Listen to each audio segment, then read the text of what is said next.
السلام علیکم ورحمۃ اللہ وبرکاتہ نحمد ونصلی علی رسولہ الکریم اما بعد قال النبی صلی اللہ علیہ وسلم الحج المبرور لیس له جزاء الا الجنہ، حج مبرور کا بدلہ سوائے جنت کے کچھ بھی نہیں۔ حج ارکان اسلام میں سے ایک بڑا اہم رکن ہے اور یہ ہر اس شخص کے اوپر فرض ہے جس کو اللہ تعالیٰ نے اس کی استطاعت دی ہو، یعنی مالی استطاعت بھی ہو اور جسمانی استطاعت بھی دی ہو۔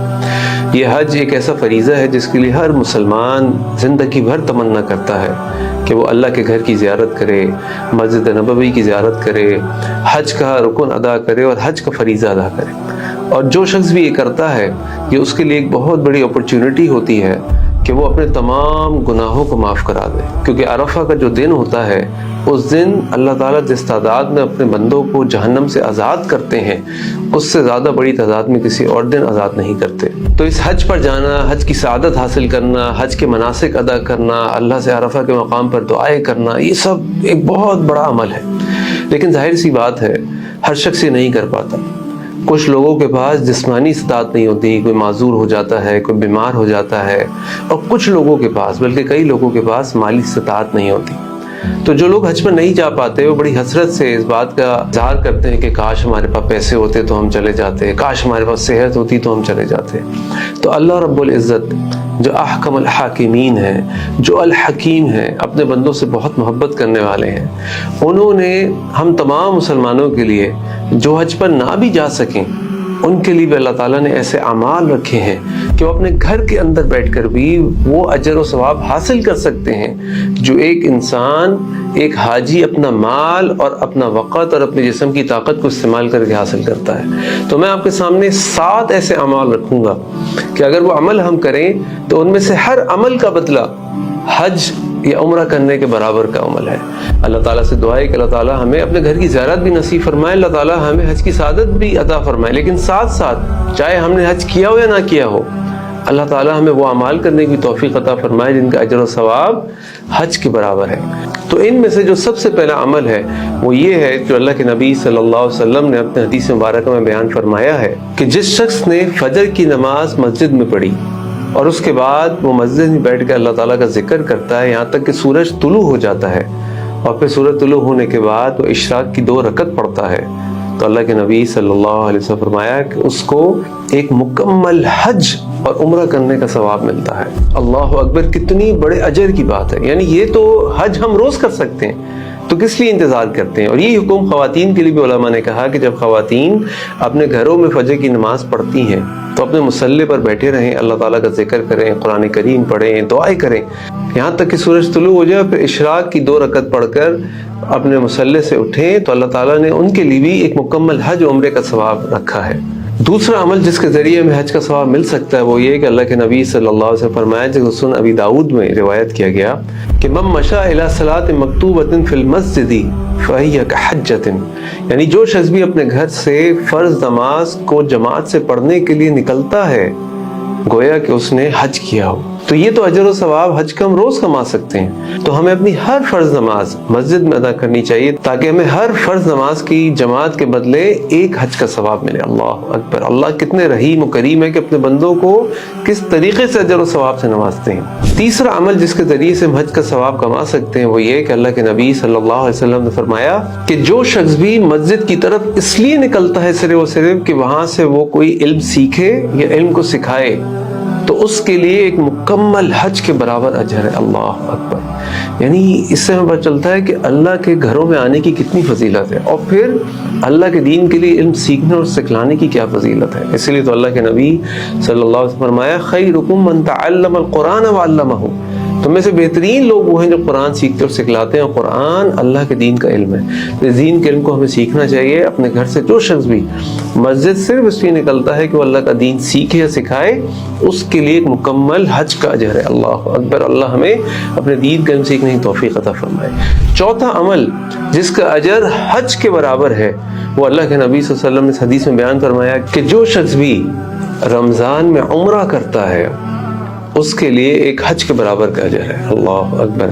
دیکھیں ہم سب جانتے ہیں کہ جو عمرے کے اخراجات ہیں، اگر مالی اعتبار سے بات کریں یا جسمانی اعتبار سے بات کریں، جو عمرے کے اندر انسان کو مشقت کرنی پڑتی ہے اور جو مال خرچ کرنا پڑتا ہے وہ حج کے اخراجات کے مقابلے میں کئی گنا کم ہوتا ہے۔ تو اللہ تعالیٰ اگر ہمیں موقع دے کہ ہم رمضان مبارک میں عمرہ کر سکیں تو ضرور کیجئے، کیونکہ یہ بھی حج کرنے کے برابر ہے الحمدللہ۔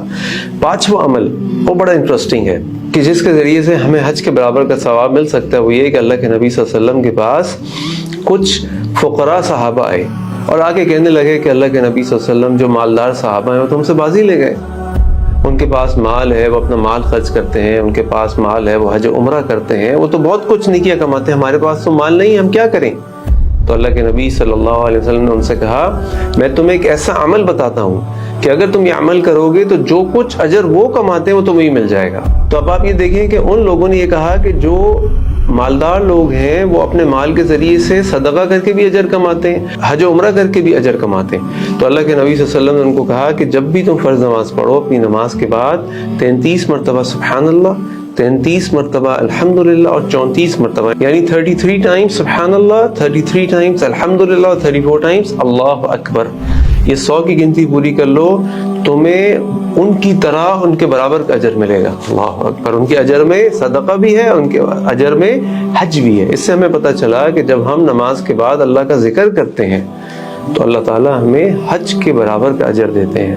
تو کیا یہ نیکی ہم روز نہیں کما سکتے؟ کیا نیکی ہم ہر نماز کے بعد نہیں کما سکتے؟ بالکل کما سکتے ہیں۔ تو ضرور ان اذکار کو ادا کیا کیجئے تاکہ ہمیں ہر نماز کے بعد حج کا ثواب مل سکے، صدقے کا ثواب مل سکے۔ اللہ تعالیٰ ہم سب کو نیکی کرنے کی توفیق عطا فرمائے، آمین۔ اسی طرح چھٹا عمل جس کے ذریعے سے ہمیں حج کا ثواب مل سکتا ہے وہ یہ کہ اللہ کے نبی صلی اللہ علیہ وسلم فرمایا کہ جس نے کسی حاجی کو حج کے سفر کرنے کی تیاری کرائی، وہ مالی بھی ہو سکتی ہے اور دوسری بھی ہو سکتی ہے، کسی شخص نے کسی جہاد کرنے والے کو تیاری کرائی، کسی شخص نے حج کرنے والوں کے پیچھے ان کے گھر والوں کی خبر گیری کی، اسی طرح کسی شخص نے کسی روزے دار کو افطار کرایا، تو اللہ تعالیٰ اس شخص کو بھی اتنا ہی اس کام کا اجر دیں گے جس کے لیے اس نے دوسرے کی مدد کی۔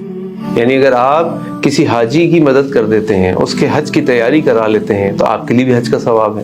اور ساتھ ساتھ اللہ کے نبی صلی اللہ علیہ وسلم فرمایا کہ اللہ کی رحمت اتنی وسیع ہے، یہ الفاظ میں کہہ رہا ہوں کہ آپ نے فرمایا کہ اس حاجی، اس روزے دار اور اس جہاد کرنے والے کے اجر میں سے کوئی کمی نہیں کی جائے گی، اور ان کے ساتھ تعاون و مدد کرنے والوں کو بھی وہی اجر دیا جائے گا۔ اللہ اکبر۔ تو یہ موقع بھی ہمیں اکثر ملتے ہیں، تو اس کا بھی فائدہ اٹھانا چاہیے۔ اور ساتواں اور بڑا اہم عمل جو حج کے اجر کے علاوہ بھی بہت بڑی فضیلت کا باعث ہے اور بڑا اہم ہے، وہ یہ ہے کہ اللہ کے نبی صلی اللہ علیہ وسلم کے پاس ایک شخص آیا اور آگے اس نے کہا کہ اللہ کے نبی صلی اللہ علیہ وسلم میں جہاد کا ارادہ رکھتا ہوں لیکن میرے پاس اس کی استطاعت نہیں ہے، میں اس کی طاقت نہیں رکھتا۔ اللہ کے نبی صلی اللہ علیہ وسلم نے پوچھا کہ تمہارے والدین زندہ ہیں؟ اس نے کہا جی۔ اللہ کے نبی صلی اللہ علیہ وسلم فرمایا اپنے والدین کی خدمت کرو، ان کو خوش کرو۔ اگر تم ان کی خدمت کرو گے، خوش کرو گے تو تم حاجی بھی کہلاؤ گے، معتمر یعنی عمرہ کرنے والا بھی کہلاؤ گے، اور تم مجاہد بھی کہلاؤ گے۔ اللہ اکبر۔ یعنی والدین کی خدمت کر کے ایک انسان حج و عمرے کے برابر کا اجر حاصل کر سکتا ہے۔ اللہ اکبر۔ تو مجھے بتائیے جن کے پاس اپنے والدین کی دولت موجود ہے، وہ حیات ہیں، ان کے لیے تو روز موقع ہے کہ وہ اپنے والدین کی خدمت کریں اور روز حج کا ثواب کمائیں، روز حج کا ثواب کمائیں۔ تو اللہ کی رحمت بڑی وسیع ہے۔ اگر کسی شخص کو اللہ تعالیٰ نے ان حالات میں رکھا ہے کہ وہ حج بیت اللہ کا سفر نہیں کر سکتا تو کوئی مسئلہ نہیں ہے، احساس کمتری کا شکار نہ ہو، اللہ سے کوئی شکوہ نہ کریں، نا امید نہ ہو۔ اللہ تعالیٰ نے اس اجر و ثواب کے لیے بہت سارے راستے ہمارے لیے کھولے۔ تو یہ 7 اعمال جو میں نے آپ کو بتائے ہیں، اس کا اہتمام کیجئے، اس کی کوشش کیجئے اور روز ایک مکمل حج عمرے کا کئی دفعہ ثواب حاصل کیجئے۔ اللہ تعالیٰ سے دعا ہے کہ اللہ تعالیٰ ان لوگوں کو بھی حج مبرور کی سعادت نصیب فرمائے جو حج بیت اللہ کا سفر کر رہے ہیں، اور ان تمام لوگوں کو بھی جو حج بیت اللہ کا سفر نہیں کر پا رہے کسی بھی وجہ سے، اللہ تعالیٰ ہم سب کو توفیق دیں کہ ہم اپنے گھر میں اپنے مقام پر بیٹھے ہوئے بار بار مکمل حج عمرے کے ثواب کو حاصل کریں اور اللہ کی رضا کو حاصل کریں۔ اللہ سے دعا ہے کہ اللہ تعالیٰ ہم سب کی نیکی کو قبول فرمائے۔ السلام علیکم ورحمۃ اللہ وبرکاتہ۔